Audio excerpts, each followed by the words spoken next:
une prise de parole très attendue. Alors qu'il a été nommé Premier ministre il y a près de 3 semaines, Gabriel Attal doit prononcer sa déclaration de politique générale devant l'Assemblée nationale, ce mardi 30 janvier. Une première étape cruciale qui marque le début d'un mandat pas comme les autres.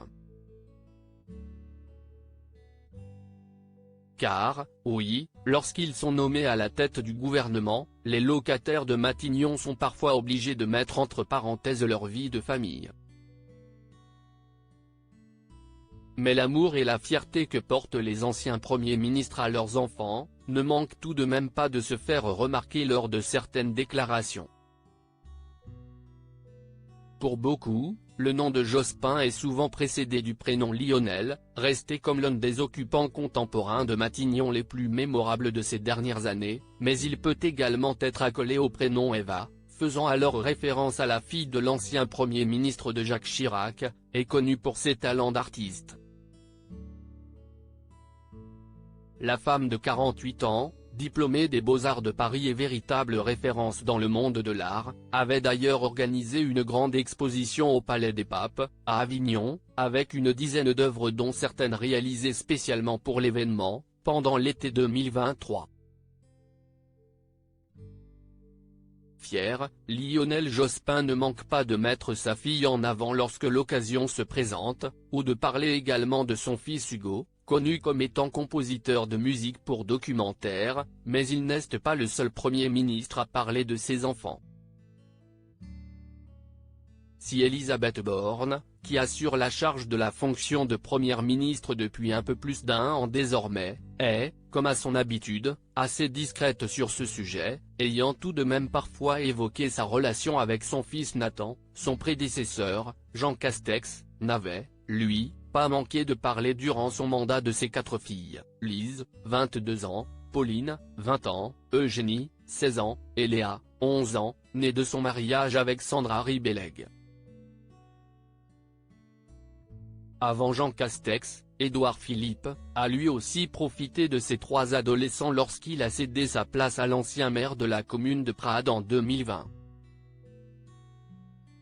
Le chef du mouvement Horizon a eu Anatole, 19 ans, Léonard, 17 ans, et Sarah, 12 ans, avec sa femme Edith Chabre, avec qui il est marié depuis 2002.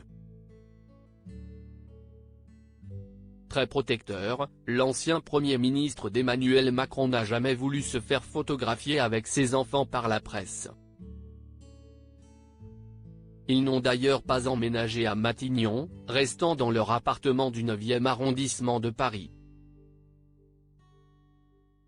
Quand j'ai commencé à avoir une vie politique visible, c'est-à-dire quand je suis devenu maire en 2010, j'ai pris le parti avec ma cellule familiale de ne pas exposer notre vie de famille, avait expliqué Édouard Philippe à Madame Figaro en avril 2021. De ne pas faire de photos avec les enfants. La contrepartie étant que, dès lors que nous ne l'exposions pas, il nous paraissait probable que ceux qui, à l'extérieur, pouvaient avoir envie de l'exposer ne la montreraient pas. L'ancien numéro 2 du gouvernement avait ajouté que cette césure entre sa vie politique et sa vie de famille avait été une manière pour lui de garder les pieds sur terre. Cela m'a permis d'avoir une forme de rappel à la réalité assez précieuse, notamment dans la période Matignon. Dominique de Villepin, sa fille, aussi célèbre que lui. Certains ex-premiers ministres ont des enfants qui sont devenus célèbres. C'est le cas de Dominique de Villepin, père de Marie, né en 1986, Arthur, né en 1988, président de société et ex-compagnon de l'actrice Anna Girardot, et Victoire, né en 1990, diplômé d'un master en management à HEC. Si les 2 cadets sont plutôt discrets, l'aîné du clan a bâti sa carrière dans le mannequinat et a fait quelques apparitions remarquées au cinéma. Marie de Villepin a ainsi été l'égérie du parfum Anjou Démon de Givenchy et a incarné le rôle de Betty Catrou dans le film biopic Yves Saint Laurent, 2014, avant de dévoiler un sein nu en couverture du magazine Lui. Crédit photo, Giancarlo Gorassini Bestimage.